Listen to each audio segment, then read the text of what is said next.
Welcome back, my friends, and today I want to do more of a rant video, kind of like 90% of my other videos. But as a content creator, I get thousands of comments on a daily basis, and 99% of them are just comments that I read, maybe reply, and if it's a hate comment, just flat out ignore it, because I don't care. But there's that 1% of comments that sometimes I just sit down and look at and just think to myself, how can someone be this dumb? Yes, the car community is filled with people who aren't the smartest, but instead of just making fun of them, I decided to make this video to correct them, because maybe they're just clueless after all. But these are 7 dumb things car guys say. First, let's begin with the one that probably annoys me the most. I'm telling you, I get this comment on every single video I make when I mention something I dislike about an expensive car. That comment is the infamous, you can't afford it, so therefore your opinion on it is invalid. This has to be the dumbest, most stupid thing people say. Apparently, you can't have an opinion on a car, on how it looks, if you can't afford it. Let me think of an example on why this saying makes 0 sense. Okay, let's say you walk into an art gallery and you see an absolute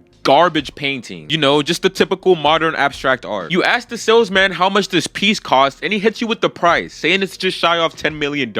Now, because you can't afford this painting doesn't mean you can't think this painting is bad. We as humans have opinions on literally everything, affordable or not. People have opinions on jewelry, clothes, houses, and stuff they can't afford all the time. No idea why it's different when it comes to cars. Well, it shouldn't be, but it's just the toxic side of the car community. I honestly cannot count how many times I've gotten this specific comment. You can't afford the Bugatti Lavator, so you can't talk about it. What? I make a statement saying that the Veneno looks mid, and half my comment is asking if I can afford it. The car is $10 million.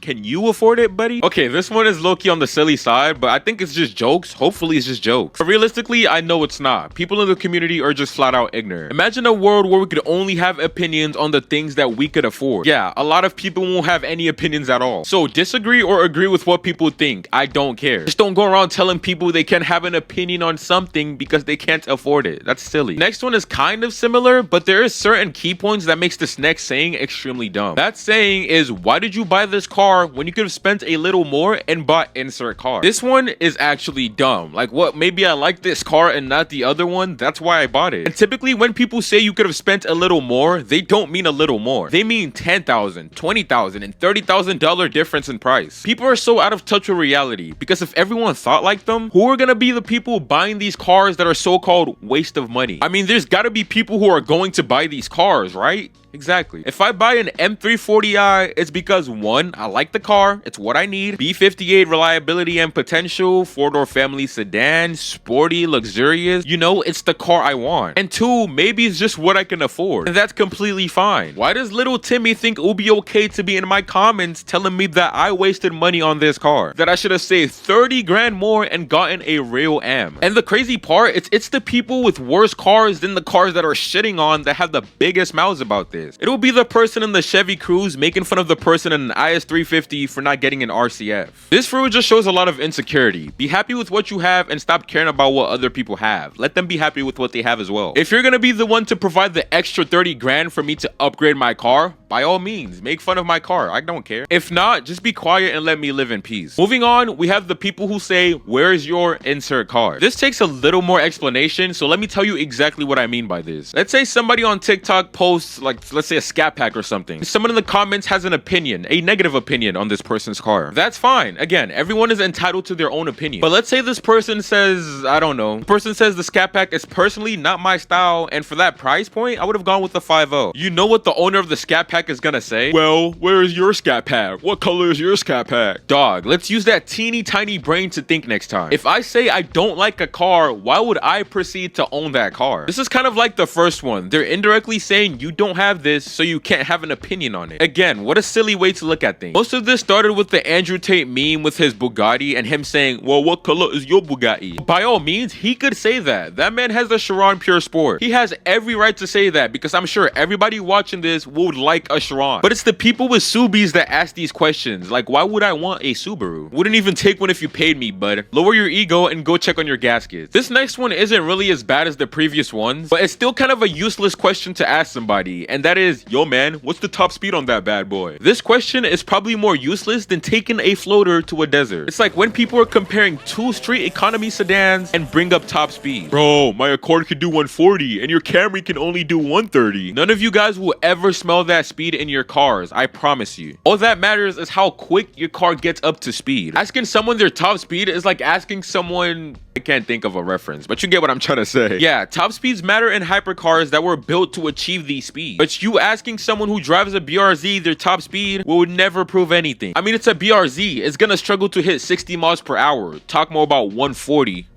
The next one only comes out of the mouths of people who lack brain cells. And that is, the bank owns your car, so therefore you're below me. Oh brother, this one is an absolute classic. Because only in the car community would you be looked down upon for financing a car. Guys, don't let anyone tell you otherwise. There's absolutely nothing wrong with financing your car. If you could buy it out the gate, cool. If you can comfortably afford to finance it, that's also cool. Speaking of buying stuff, my birthday is on Monday, September 2nd. And I'm thinking of treating myself to something very special. I want you guys to guess down below what you think that gift is. It might be what you think. It might not be. Just let me know your guesses, but all I'm saying is you might want to subscribe and turn on post notifications, because I promise you, you won't be disappointed when that video drops. Now back to the knuckleheads who try to make you look stupid for financing a car. With a little research, you can see that there's positives for both options, buying a car outright and getting a loan and paying it off. The obvious one is credit history. There is nothing banks love more than seeing that a young person can pay off something as big as a car, an auto loan. If you finance a car that you could comfortably afford, when it's time to make bigger purchases like houses, another car, maybe a boat, you're literally setting yourself up for nothing but success. You know what I'm saying? And the thing is, if you finance, you could always pay off your car early or maybe refinance. There's a lot of flexibility to this, so I don't understand why people always look down on it. Obviously, I'm not saying go finance if you're making the exact amount the car note is, but be smart. If you want to save up and buy the car outright, that's cool. There's obviously positives to that as well, but you're not better than anyone else simply because you did that. Glad that was said. Next, we have another classic from the hardcore gearheads, and this one is a vice versa thing as well. On one hand, we have the people who say, how would you get a manual transmission when the automatic version is faster? And on the other hand, we have the people who say, why would you get an auto when the manual version is more fun? This ties back all the way to the first point I made in this video. Maybe because I wanted to? Did you ever think that was the reason I went with this transmission choice? How would I get an auto or a manual if I didn't want this? Again, stop long necking. Never understood why people care so much what other people got for their car. This one isn't completely like the other one because you can't say this person got it because it's less expensive. Unless we're talking a gated manual in a Murcielago, transmission options typically don't impact the cost of a car too much. So this one is something you could truly say is solely preference. And me getting an auto or a manual in my car shouldn't be your business, buddy. I realize damn near all the dumb things I've covered in this video is just people being ignorant. Stop being ignorant, my friends. Let people get the cars that they want. Well, unless it's a VQ. Then you can make fun of them. I'm kidding. Finally, a saying that I feel like a lot of people might actually disagree with me on and find controversial is respect all builds. I mean, it's not 2002 anymore. Not all builds deserve to be respected, especially when it's a safety hazard. I'm looking dead at you, squatted trucks. Respect certain builds, but not all. Don't get mad if someone doesn't respect your build either, because again, everyone is entitled to their own opinion. But anyways, that's it. Again, turn on post notifications because I have a banger coming out in the near future. Take it easy, my friends. See you later.